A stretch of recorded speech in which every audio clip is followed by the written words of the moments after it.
Okay. So class, we are doing in continuation only. This is waves. Next lecture, sixth lecture on waves, I can say. So today we have to talk about the beats formation. As we have discussed that when two waves they superimpose, then the magnitude of the resultant wave at any given instant displacement I can simply find by the principle of superposition. So if one wave is going in this way, having the displacement y1 at an instant, and another wave is going this way, then the resultant will be somewhere in having y1 minus y2, or if they both are in the same direction, then I can have the resultant having the magnitudes to be added or subtracted depending upon my two waves which are superimposing. That is your Huygens principle. And that in the previous lecture we have discussed about the stationary waves. Today we are going to discuss about the beats formation. So when two sound waves of slightly different frequencies, they are traveling along the same path, in the same direction, in the same medium, when they superimpose, then what is happening in the resultant sound wave, I may have the loud sound at certain places, I may have the faint sound at certain places. That in terms of physics we are calling it as waxing and waning. Waxing means when I am getting the maximum sound, and here waning when I am getting the minimum sound, when two waves they are superimposing. So all other characteristics are same. It means amplitude are same. They are traveling in the same direction with same velocity, but frequencies are slightly different.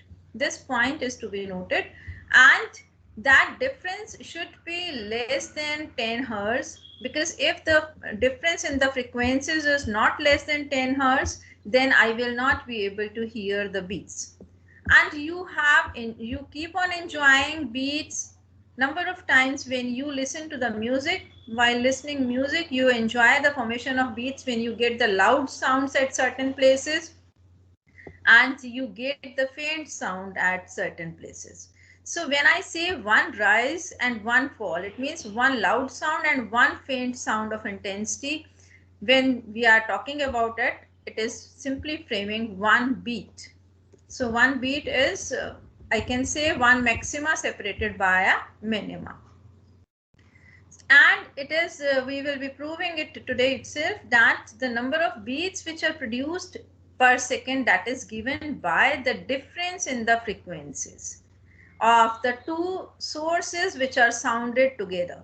It means if I take a tuning fork of a frequency say 256 hertz, and I take the another tuning fork of frequency say 260 hertz, then if both these are sounded together, then I will be able to get the beats which is given by the difference in the frequencies. That means 4 beats I will be able to hear per second.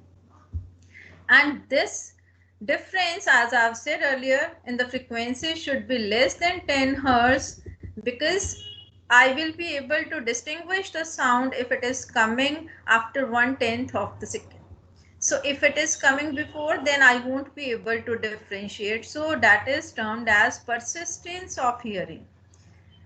Because otherwise, if this difference in the frequencies is less than 10 hertz, then time period will be of course 1/10.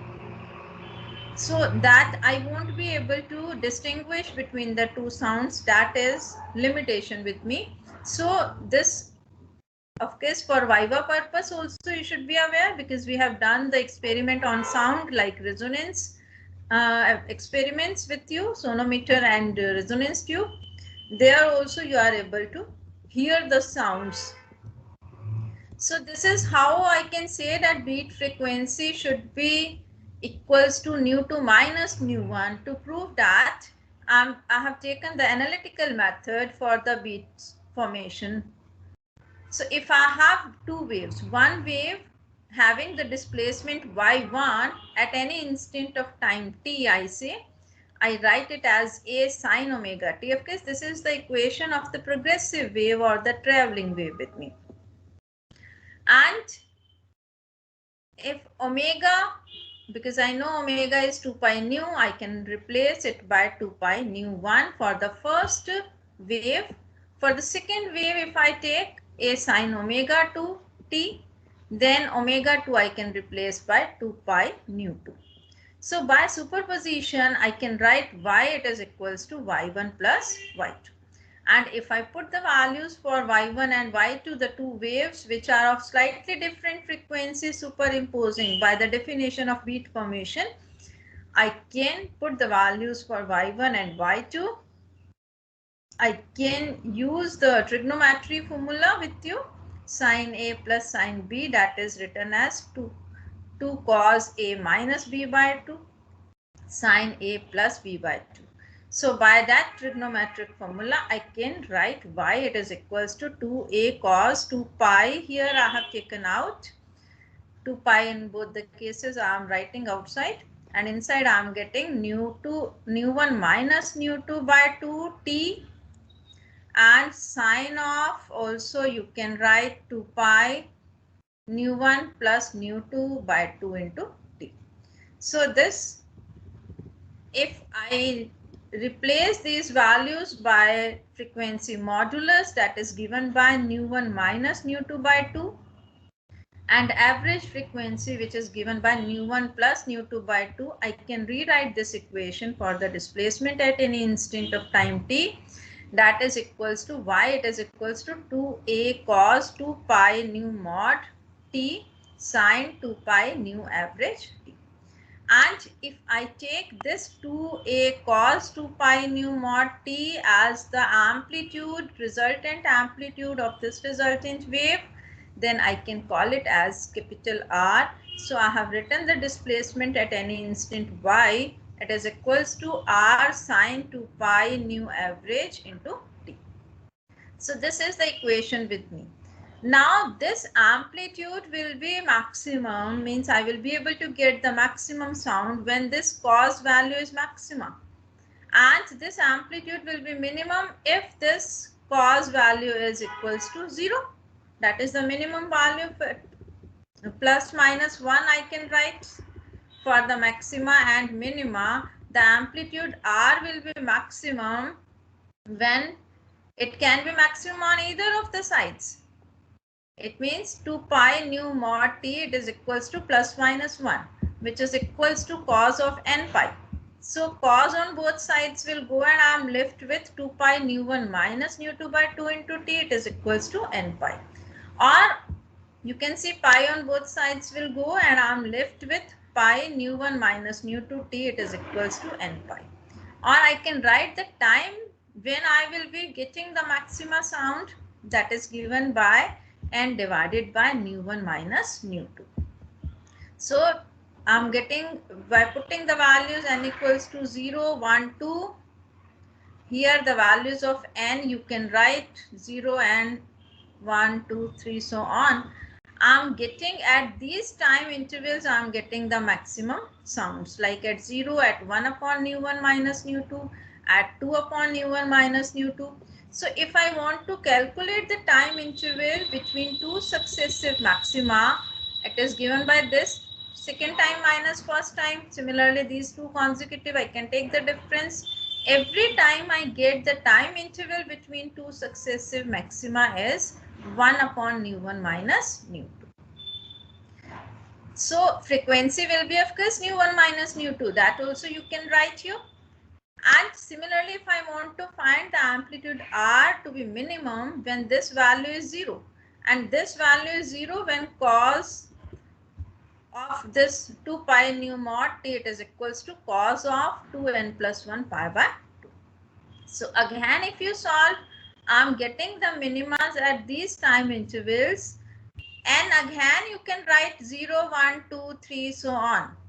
And if you put the values here for n, when n is 0, this is simply 1 by 2.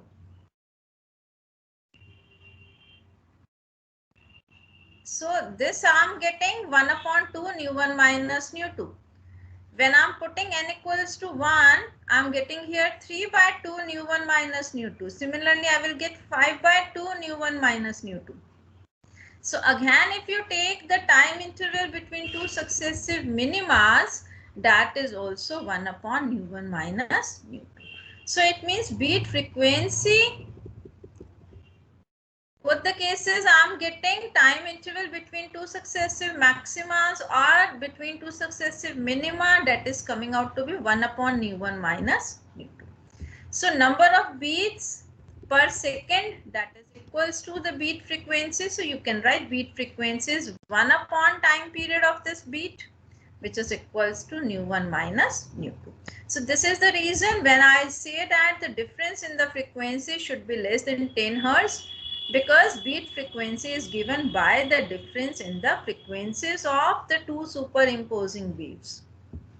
So this is important derivation with you, that why we are taking it as a difference, and again why this difference should be less than 10 Hertz, because if the difference is greater than 10 Hertz, I will not be able to distinguish the beats. Again important with you is the graphical method.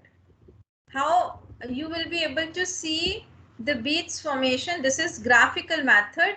So for simplicity, I have taken the frequencies of the two superimposing waves with you. Like first wave, I have taken nu1, that is equals to 6 Hertz. Say, why I am taking these small frequencies? So that I can draw the waveform diagram comfortably. Because if I take 256 frequency with me, 256 Hertz frequency means I should get 256 oscillations per second. It means in 1 second I should get 256 oscillations, and it will become very difficult to draw.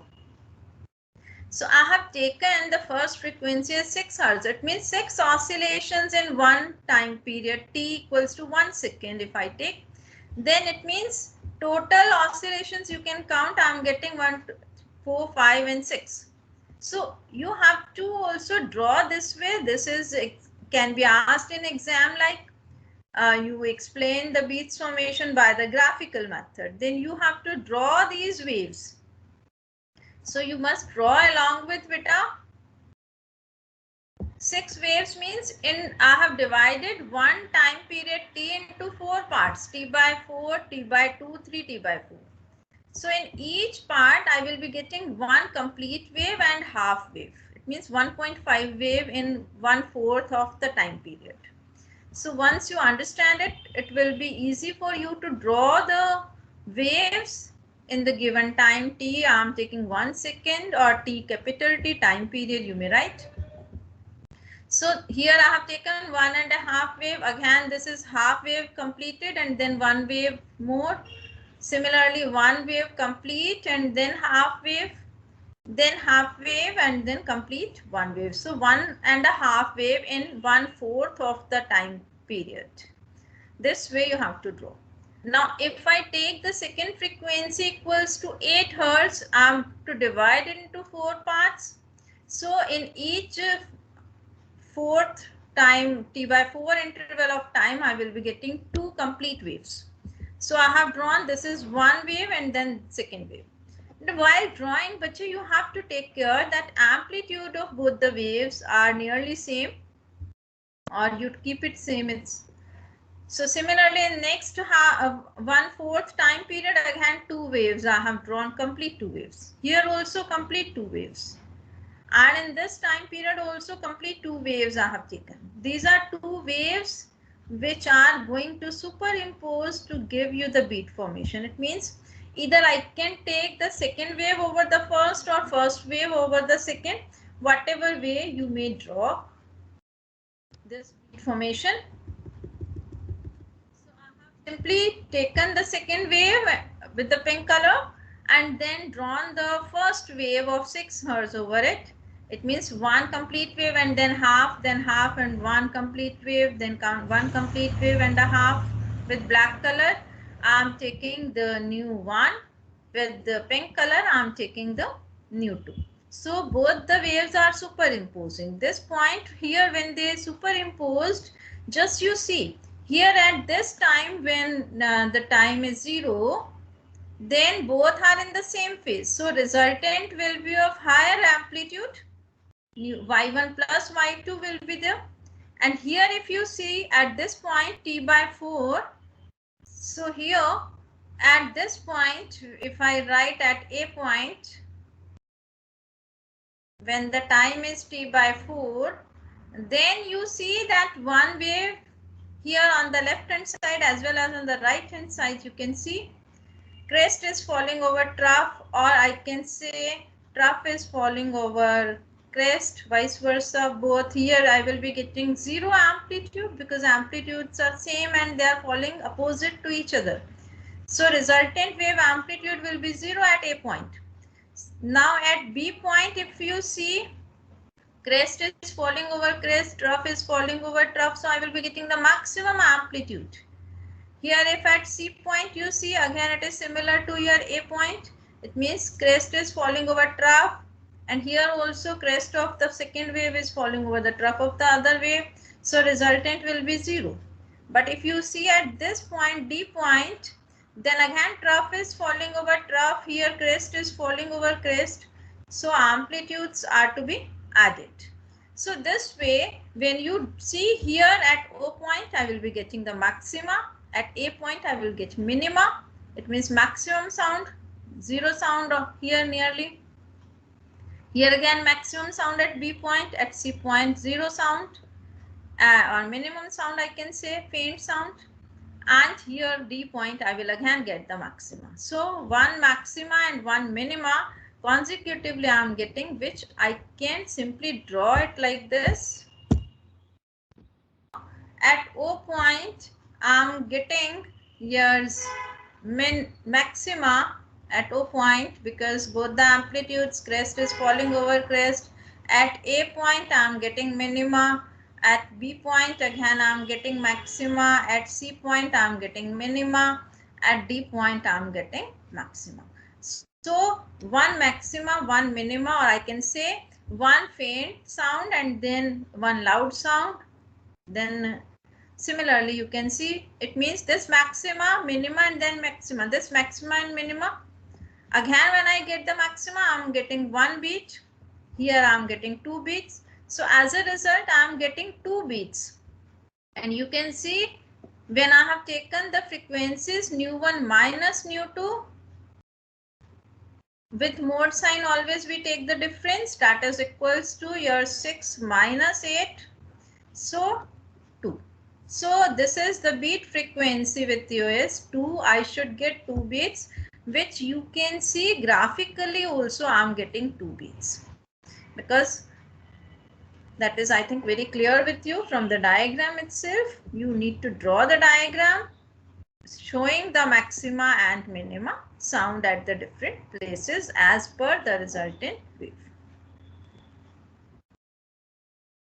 So 2 beats are.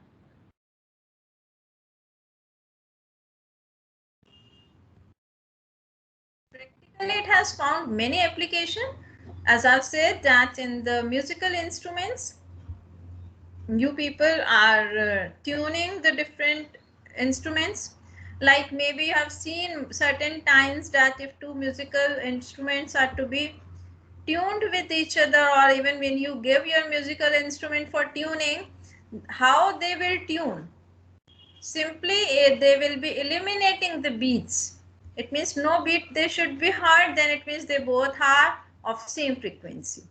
Like saregama, when you do in the music, then all these sounds are produced with the frequencies, different frequencies. So is like for 256 hertz and Re is here 288 hertz. So whatever frequencies we are here having in the lab, those all frequencies are according to your sounds which you do in the music.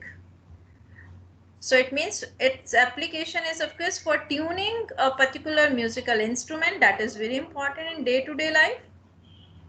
Second thing, you can say that you can find the unknown frequency if one frequency is given to you known and another frequency is given to you which is unknown. Then you produce the beats by using both the sounds. Here the number of beats and then by noting down the number of beats, you can find the unknown frequency. So if I have two tuning forks with me of frequencies nu1 and nu2, and if they are producing small b beats, I suppose, per second, then the second frequency will be equals to nu1 plus minus b. So either by less than those that frequency, or it can be greater than. So how I will find that it is plus sign or negative sign is to be taken? For that you have to learn these two methods are there. One is the loading method. Loading method means like if I have this tuning fork with me, and then on one of the prongs, these are two prongs, you know, in the lab you have seen, and this is your stem. So on one of the prongs, some small wax is kept, so it means I am increasing the thickness of one of the prong. Or another method is I can do the filing. Filing means I simply like you file your pencils, just thinning of the one of the prongs. It means thickness is getting decreased. So when you are adding the wax to one of the prongs, then this distance is decreasing, which is lowering the frequency of the tuning fork. And due to which you can see the difference here will get reduced, and I can hear the decrease in the beat frequencies. Small b will get changed, of course. Then I will be deciding that whether by on putting wax I'm able to get more beats or I'm able to get less beats, and then accordingly I will be finding the unknown frequency. If the beat frequency is decreasing, then nu2 is given by plus sign. If it is increasing, then it is given by negative sign. Similarly, in filing method also, you simply file one of the prongs, then the frequency is increasing. So on filing, if frequency is decreasing, then negative sign, while if frequency increases, then on positive sign. This will be of course more clear when we discuss the numerical. The thing will of course become more clear to you. I am going to discuss that also. But you keep these applications in your mind, that of course for tuning the musical instruments, for producing the colorful effects in music, like you can changing the beats, it always gives you the musical effect. And of course that should be systematic. We can detect the presence of the marsh gases in the mines. Of course we are using it in the electronics, bells and other things also. This application of the knowledge of sound and beats is to be used. So numerical, which is going to help you to understand how I have found the unknown frequency, whether I should go with the positive sign or I should go with the negative sign. That can be on waxing method or on filing method, but once you have understood the concept, then you can apply it for the other numericals as well. So the question I'm reading beta for you. Question says a tuning fork of unknown frequency gives 4 beats with a tuning fork of given frequency 310 Hz. This is given that I have a tuning fork of 310 Hz, and when it is struck with an unknown frequency, and if I hear the number of beats, there are 4 beats I am able to get. And it is found that if I file one of the prongs, it gives the same number of beats on filing. It means I file one of the prongs, then also number of beats are coming out 4. So what is the unknown frequency? And we have studied that if I do the filing, frequency increases. This point is to be noted, while on waxing, the frequency decreases. Only these two lines, if you have in mind, you will be able to work out with the numericals. Like here, unknown frequency, if I say nu, I can have it by taking either the plus or the minus sign with the number of beats. It means the unknown frequency nu, I can write 310 plus minus number of beats. And number of beats are 4. It is given to you in the question. So I can have the unknown frequency either by adding or by subtracting. So I can have 314 or I can have 306 Hertz. Now I know that on filing the frequency is increasing. So if 314 increases, it can become 315, 316.